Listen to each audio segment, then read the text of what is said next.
C'est le deuxième dossier de défense cette semaine. Souvenez-vous, Mander Guefresh était mon invité en août dernier. Voilà ce qu'il déclarait. Les Hamas et Hezbollah et les partis djihadistes sont l'ennemi du peuple tunisien, ce n'est pas l'État israélien. Et puis, Mounir Baatour était candidat aux élections présidentielles en Tunisie. Voilà ce qu'il disait dans le magazine Orient présenté par Cyril Amar. Écoutez. C'est des personnes qui me reprochent principalement ma position vis-à-vis de la normalisation avec l'État israélien. Ils considèrent que je suis sioniste. Messieurs, bonjour. Mander, vous êtes dans nos studios à Paris. Mounir, vous êtes en Skype à Marseille. Si vous êtes depuis en France, c'est parce que depuis vos propos sur notre antenne d'i24 News et ailleurs, vous êtes harcelé, insulté et surtout menacé de mort. Je vous propose, avant de rentrer dans le vif du sujet, de lire ces deux menaces que, messieurs, vous avez bien voulu nous envoyer. Espèce de chien de porc, viens ici, nous allons t'abattre, te brûler. Si tu passes la frontière, on va te brûler. Voilà les deux messages à envoyer et à Mander et à Mounir. Le fait que vous ayez été menacés de mort, messieurs, chacun de votre côté, avec des messages on ne peut plus directs et clairs sur l'intention de ceux qui vous veulent du mal, le fait que jusqu'à présent, Mounir, vous n'ayez reçu aucune protection par la police française. Moi, j'ai contacté le procureur de la République à Marseille pour lui signaler ma présence et lui l'informer des menaces qui pèsent sur moi. Sa réponse était que ça ne relève pas de la compétence du pouvoir judiciaire de me pourvoyer d'une protection et qu'il fallait contacter l'Élysée. Mander, est-ce que vous vous sentez réellement aujourd'hui en danger? Est-ce qu'on vous a agressé physiquement? Juste pour 2 minutes pour vous expliquer le sujet de début. Donc, après mon interview sur votre chaîne, j'ai reçu plusieurs menaces de mort de la part de groupes et des individus affiliés à l'Iran, au Hamas et Hezbollah, et de groupes terroristes. Je l'ai envoyé à votre collègue déjà un échantillon de ces lettres. Ils m'ont accusé d'être un agent d'Israël et un traître à la cause palestinienne. J'ai porté plainte auprès de la police française au sujet de ces menaces que j'ai reçues et je leur donne toutes les lettres que j'ai reçues. De nombreuses chaînes de télévision et journaux appartiennent à ces extrémistes tels que Al Jazeera, Mu'taz Matar et Journal Al-Quds et Al-Alam TV. Ils ont m'attaqué. Et ils ont mal présenté mon image devant la public, malgré que j'ai juste appelé à la nécessité de la paix entre les Arabes et Israël, car je suis un homme de paix et j'aime la paix, et je continuerai d'appeler à la paix, quelles que soient les conséquences et les risques. Je vais dire quelque chose d'important. Je n'ai reçu aucun financement d'Israël. Je n'ai besoin d'aucun financement. Ce que je fais est seulement une conviction personnelle basée sur une vision réaliste. Et nous avons déjà commencé à former un centre pour la paix israélo-arabe à London, à la présence de nombreuses personnalités arabes importantes et à la présence de M. Tony Blair, l'ex émissaire du quartet britannique. Mander, j'aimerais poser également la même question, plus ou moins dans des termes différents à Mounir. Vous êtes à Marseille aujourd'hui. Est-ce que ça veut dire concrètement, et on a vu les messages de haine et de menaces, que finalement vous n'avez fait que dire que si jamais effectivement il y avait un accord de paix entre Israéliens et Palestiniens, eh bien vous serez d'accord pour une normalisation avec Israël? Est-ce que ça signifie aujourd'hui qu'en l'état actuel des choses, vous ne pouvez pas rentrer en Tunisie, rentrer chez vous aujourd'hui?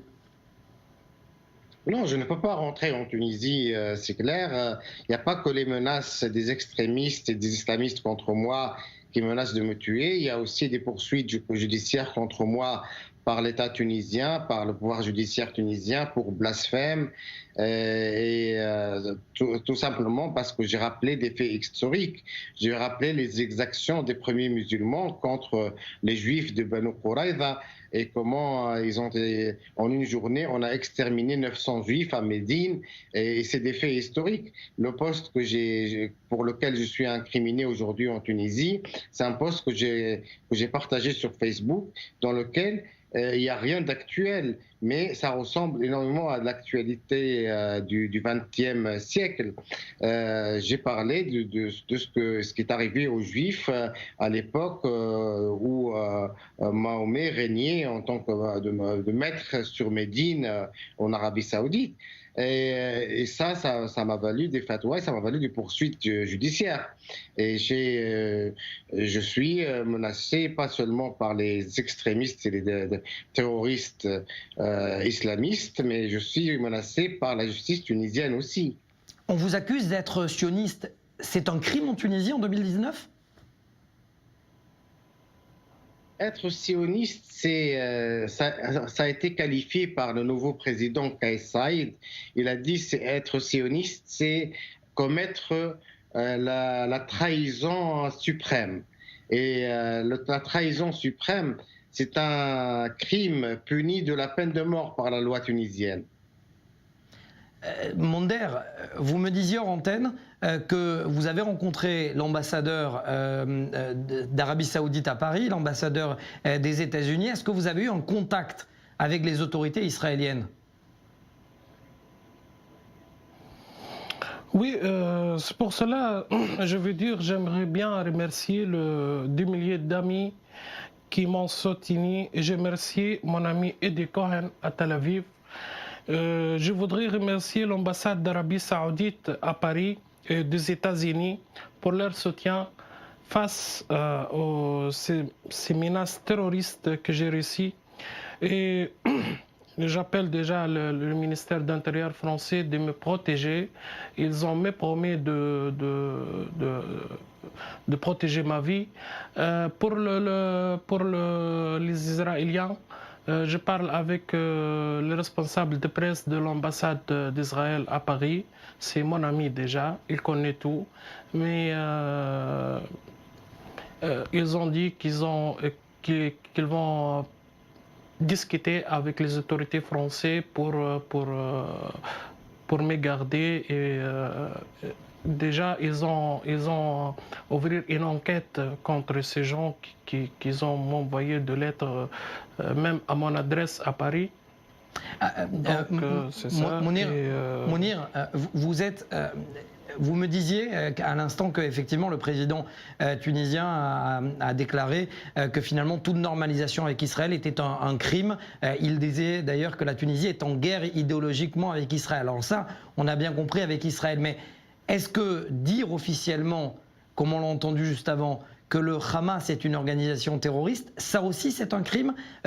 Je montrais à l'antenne récemment, Mounir, alors peut-être que je peux avoir votre réaction, une image en plein cœur d'un quartier de Tunis avec un drone qui symbolise finalement celui qui avait été tué à Sfax, une action qui avait été imputée au Mossad, Mohamed al-Zawahiri, qui était le père du développement des drones pour le compte du Hamas. Donc finalement, soutenir le Hamas et dire que le Hamas est une organisation terroriste, c'est un crime en Tunisie donc.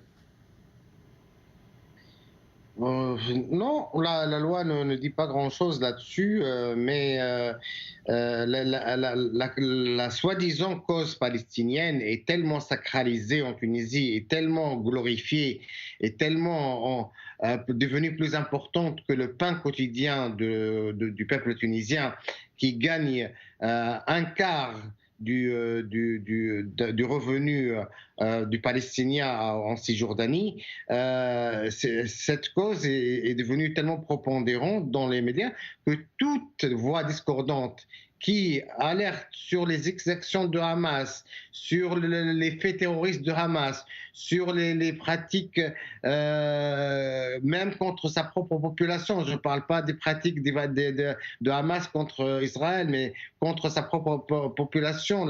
L'aspect non démocratique du Hamas, le fait qu'elle oblige les petites filles à se voiler, le fait qu'il y a une islamisation à Gaza, tout ça, le fait de dire ça ça vous met en porte-à-faux par rapport à une majorité dans la société qui considère Zouaili comme un martyr tué par Israël et considère que Hamas est un mouvement de résistance. Or, pour moi, personnellement, le Hamas est un mouvement purement terroriste et islamiste. Qu'est-ce que vous demandez, ça sera ma dernière question, Mounir, au pouvoir tunisien, le droit de pouvoir rentrer chez vous? Oui, je demande que les poursuites judiciaires soient abandonnées contre moi et que je puisse rentrer chez moi. Et vous, Monder? Moi, je tiens à dire un mot au nouveau président tunisien Kais Saïed, qui a déclaré que la Tunisie était en état de guerre avec Israël et que n'importe qui traite avec Israël devrait être jugé pour la haute trahison. Monsieur le Président, est-ce que vous savez que 100 000 Tunisiens vivent en Israël et possèdent la nationalité israélienne? Est-ce que vous savez que les Palestiniens vivent en paix avec Israël? Et comment vous êtes un homme de droits de l'homme et vous appelez à la guerre et à tuer des êtres humains au lieu d'appeler à la paix? Monsieur le Président, l'État israélien possède la plus grande entreprise internationale dans tous les domaines. Alors, au lieu d'appeler à la guerre, nous devrions coopérer avec eux et profiter de son développement et ses progrès comme l'ont fait de nombreux pays arabes. Merci.